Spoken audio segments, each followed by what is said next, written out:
বিশ্ব রাজনীতির গুরুত্বপূর্ণ দেশ কাতারের আমির প্রধানমন্ত্রীর কার্যালয়ে পৌঁছান সোমবার সকাল 10:30টার কিছু আগে। এ সময় তাকে ফুলেল শুভেচ্ছা জানান বাংলাদেশ সরকার প্রধান। আমির Sheikh Tamim bin Hamad Al থানিকে সঙ্গে নিয়ে প্রবেশ করেন প্রধানমন্ত্রী শেখ হাসিনা। প্রায় 30 মিনিট একান্ত বৈঠকে অংশ নেন দুদেশের প্রধান। এরপর গ্লোবাল হলে আনুষ্ঠানিক ফটো সেশন করেন এই দুই নেতা। বেলা 11টার দিকে দ্বিপক্ষীয় বৈঠকে অংশ নেন কাতারের আমির ও বাংলাদেশের প্রধানমন্ত্রী। এ সময় উপস্থিত দুদেশের মন্ত্রী ও শীর্ষ কর্মকর্তারা। তারা আলোচনা করেন কাতার ও বাংলাদেশের মধ্যে 10টি দ্বিপক্ষীয় দলিল স্বাক্ষরের বিষয়ে।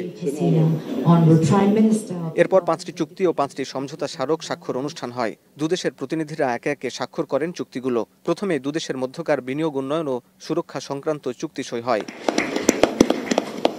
আইনগত বিষয়ে সহযোগিতা ও দ্বৈত কর পরিহার ও কর ফাঁকি সংক্রান্ত চুক্তি হয় ঢাকা দোহার মধ্যে।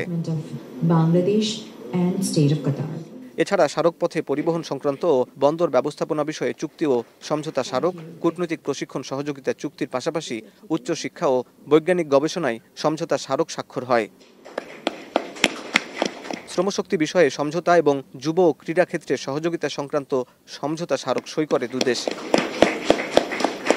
এ সময় দুদেশের ব্যবসা সংগঠনের মধ্যে যৌথ ব্যবসা পরিষদ গঠন সংক্রান্ত চুক্তি সম্পন্ন করে দুদেশের ব্যবসায়িক প্রতিনিধিরা।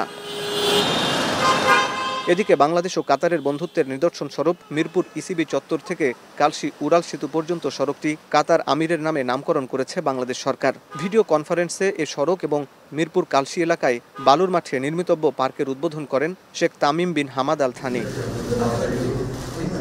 এরপর দুপুরে বঙ্গভবনে যান কাতারের আমির। আমিরের সম্মানে মধ্যাহ্নভোজের আয়োজন করেন রাষ্ট্রপতি মোহাম্মদ শাহাবুদ্দিন। হাসিব বিল্লাহ, এখন, ঢাকা।